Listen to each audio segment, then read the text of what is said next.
Hello. Today, once again, we're going to test out some TikTok life hacks. I tried to choose ones that would be interesting to you guys, and also useful in some sort of way. If at least one life hack appeals to you guys, promise me you'll put a like on this video. Also, write in the comments to let me know which life hack you like the most, or even blew your mind. Let's go testing. Checking out the first life hack. Dude standing there, messing up some piece of wood without a care. Alright, so what is he gonna do with this thing? Then he grabs a wet cloth and he gets an iron ready too. He puts the wet cloth on the dented wood and then he steams it, it appears. Afterward, on dent, it looks like it's left in the wood. It looks like it's a fake, but I'm skeptical about this one. So why don't we give this a try then? I consider this life hack useful because many people have wooden stuff like ladders or floors, and it's not very nice when some kind of dent appears in it. I know, I just hate that. So, if this life hack works, well, it won't make our lives any easier, but it'll make our homes look a little bit nicer. So I got a fork and created a pretty deep dent in here. Just to be safe, let's make a shallow one too. And since good things come in threes, let's make the deepest dent we can. Now we need to moisten the cloth. As per the instructions, we place the cloth on the wood and then we start ironing. Do you remember if you used steam or not? Or No. Maybe not. No? Okay, we won't either then.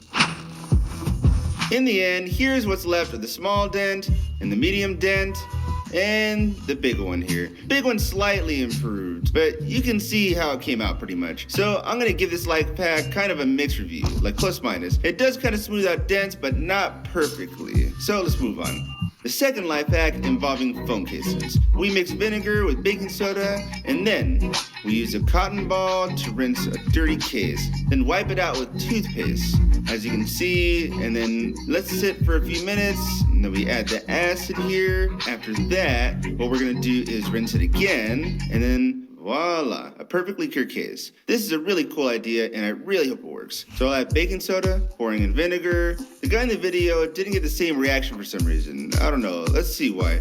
Now we're gonna need to grease the case. We need to spread the paste on the case thoroughly, trying to make sure that the paste itself acts as a cleaner, or like a whitener.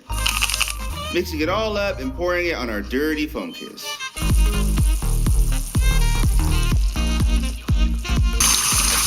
And here's what happened to the cases. They seem to have cleared up a bit, but there's not much of a difference there, as you can see.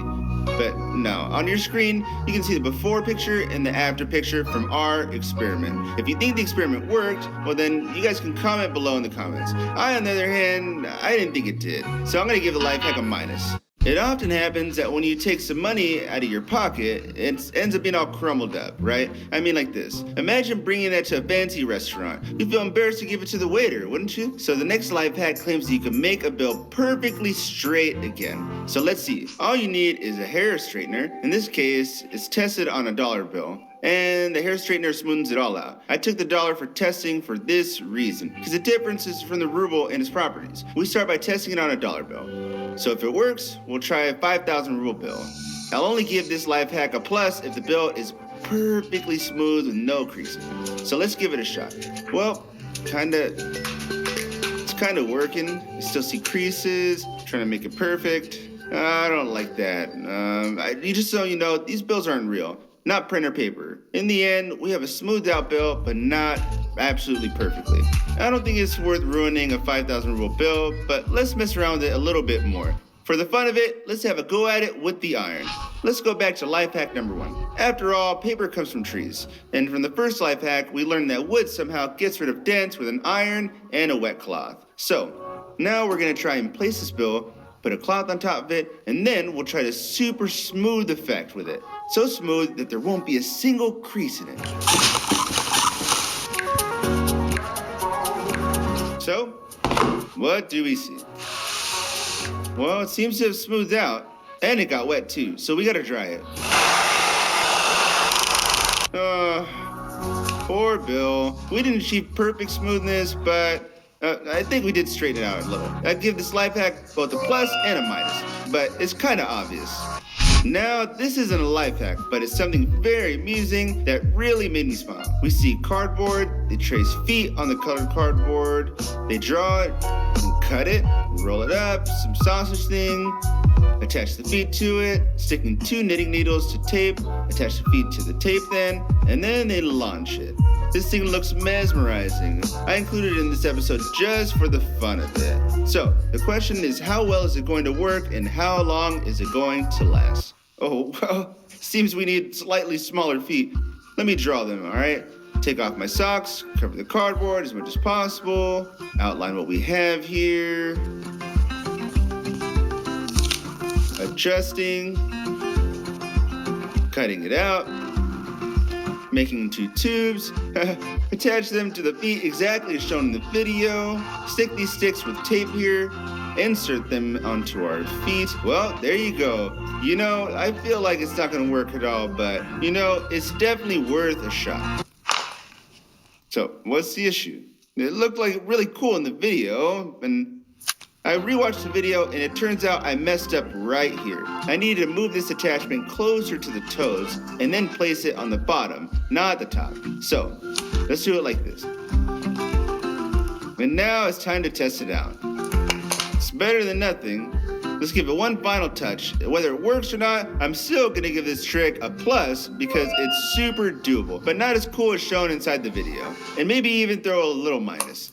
There are those moments in life when one of your buddies decides to shake up this aluminum can here, and then naturally, after that, you can't escape all the splashes of soda that come with opening it up.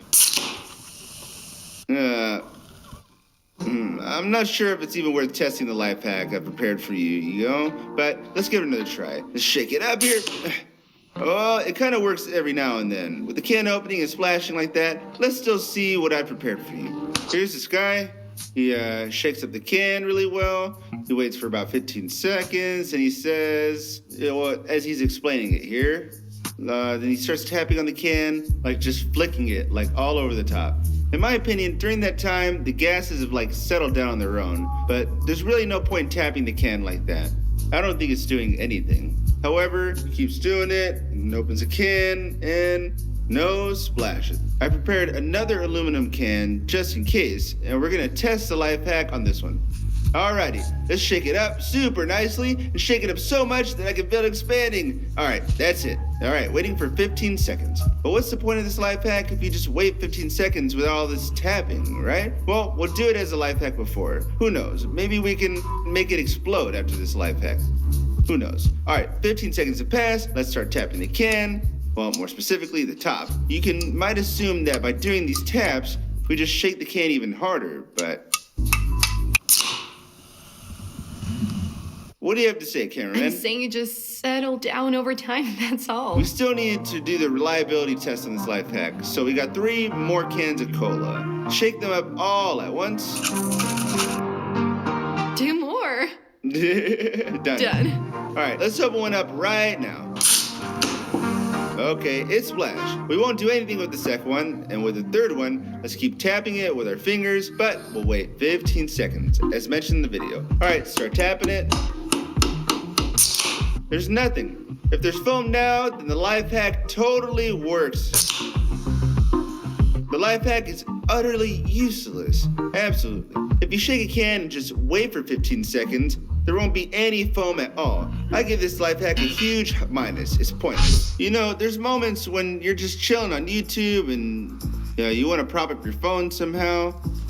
You try using those little cans, shot glasses, but your phone still falls over. Hit a like if you feel me. Well, there's one life hack that seems to promise a solution to this problem. The dude here shows us how inconvenient it is. He takes a paper clip, stretches it towards himself, slightly bends the other half to the side and upward, and sets it right here, and then places a phone there.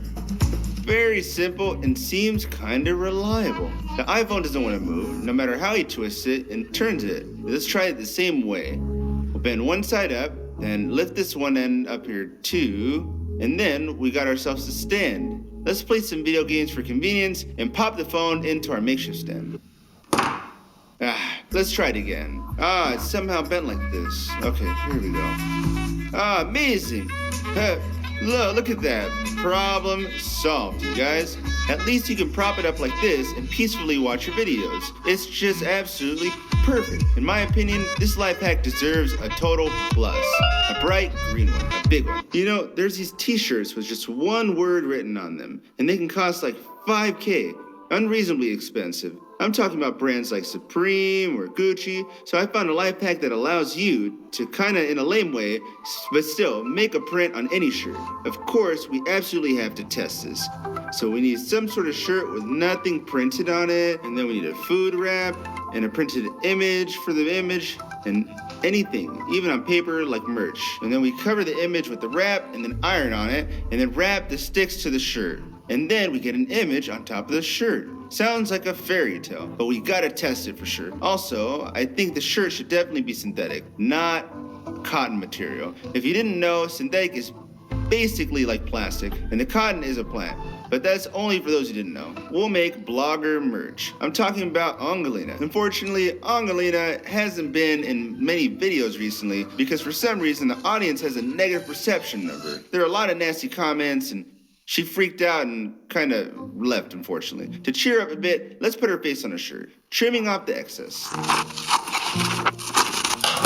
Next, we cut the wrap as it's more convenient. Then we place any printed picture and cover it with the wrap, just like that. Transfer the image onto the shirt. The baking paper is there so that the iron doesn't come into direct contact with the wrapping paper, but only melts it. Let's give it a shot. I really hope it works out, but what worries me the most is that the wrap might stick to the baking paper. But, alright, let's see. I don't think it worked out very well. I mean, it didn't work at all. I think it just stuck to the paper. Maybe I'll try it like this. Well, it's kind of lame, huh? Shake it and everything falls out. So we've confirmed that it doesn't stick to cotton. So discard. We took synthetic, 100%. And how do we know it's synthetic? By the price. It costs $1. Repeat the process. All right, let's see. Oh, man. You think the life hack doesn't work? No. What if directly? No, Andre, you're going to ruin my iron. All right, so for the sake of content, well, definitely a minus for that one. A super minus. Let's move on.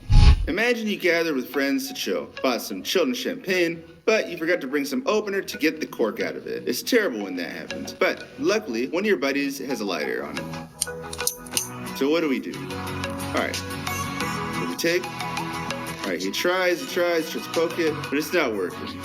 But pulling out the lighter, he heats the neck, and the cork just slips out of the bottle. It's easy to believe, but we really should check this out. It's gonna be cool. Here, this annoying cork that we're gonna have to pull out. Sit tight and watch this. This is gonna be awesome. What if it pops? Maybe. Maybe you should cover your eyes. Right. Good call. Safety first. All right, perform this life hack in specialized clothing, just in case something happens to go wrong. So now I'm not afraid of something if it pops through. Here, it's starting to simmer a little bit. I see some drops. I'm safe.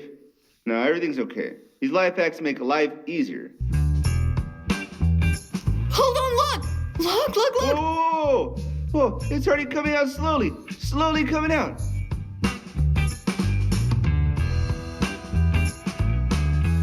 That's wild. Well, theoretically, this life hack works, but we couldn't get the cork fully out because it melted over here. Yuck! Yeah, so we converted the cork, and this kid's champagne is just terrible and cheap. But that's bad because the chemical taste gets all inside the drink. Summer is coming soon. We'll be relaxing and eating ice cream, and the next life hack will say you can make as much ice cream that you want, thanks to this bag right here. Pay close attention. Place the bag, heat the knife with a lighter, and then cut along the line with a hot knife on the bag. Then open up the bag, pour any liquid, as I understand it, but in this case it's Coca-Cola. We'll pour Coca-Cola too, just to be consistent. Insert the stick, closing the bag up, and then you freeze. It turns into a cool ice pop. Quite an interesting method. The main thing I'm curious about is how tasty it'll actually be, because when I usually make fruit ice cream, it tends to turn out like super bland, and I never like it. Draw a few stripes on the bag. Well, let's try to make a skinny one, and then we'll try to make a thick one. Hopefully, at least it'll turn out. Heat the knife, and we'll start cutting here. I think nothing worked. They didn't melt together, so let's try it again, all right? But this time, melt first and then cut. It didn't work. This is what happens when we cut a plastic bag with a hot knife on it. Nothing just happens. Let's try to melt it somehow to make it stick together. Let's thoroughly test the life hack. Oh, seems to be working. Let's see the results. Well, we did get a little bag, but unfortunately with holes. Let's try pouring some juice here. I confidently declare that this life hack is a no-go. First, I tried slicing it with a heated knife. Then I attempted to seal it first and then slice it open. But finally, I cut it and started to seal, but no matter what, I couldn't manage to create a bag so that it wouldn't leak everywhere. So this just tells me that these steps simply don't work in real life. It's way similar to just go to the store and then buy some ice cream there. Do you ever find yourself sitting next to the charger for hours, waiting for your phone to charge up? It's a perpetual struggle for me, even though this dang thing is quite expensive and supposedly holds a charge for like 6 hours. This life hack claims that by using 5 chargers that are connected to one charger, you can charge your device in a matter of seconds. What do you think about that? I absolutely have to test this life hack because if it works, it could totally save humanity from the horrible agony of waiting. So we got 1, 2, 3, 4, 5 charging cables. Look at that. And then we have 5 power blocks and a phone that's halfway drained. Let's cut all the cables in half like this. Clean all the contacts. Then connect the wires by their matching their colors. That is, if it's green, then we connect it with green. As stated in the life hack, red with red, white with white, as you can see, and as you may have guessed, the black with black. I assume the colors may vary slightly in shade, but each wire must be securely insulated with electrical tape. So otherwise, there's a risk of a circuit, or a short circuit. So if that happens, the whole thing won't work at all. So we connect it to the phone, and all this needs to be plugged in to an extension cord. 1, 2, 3, 4.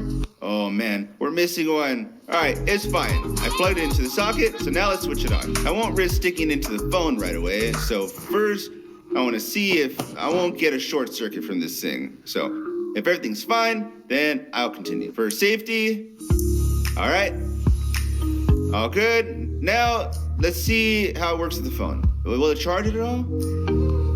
Oh, the charging's happening. The battery percentage isn't increasing as shown in the life hack video. So I give it a massive minus. Very terrible. In my opinion, the iPhone socket can't handle more volts for an extended period of time. If we keep charging the setup for too long, the socket might totally burn out and we won't get a charged battery at all. But I have a little life hack for you guys, an easy one. If we plug in the charger without the phone for a few seconds, it accumulates enough energy, and then when we unplug it from the outlet, and then quickly plug it into our phone, voila! Look at that. It pretends to charge it up, but not for long. Thanks for watching, you guys. See ya.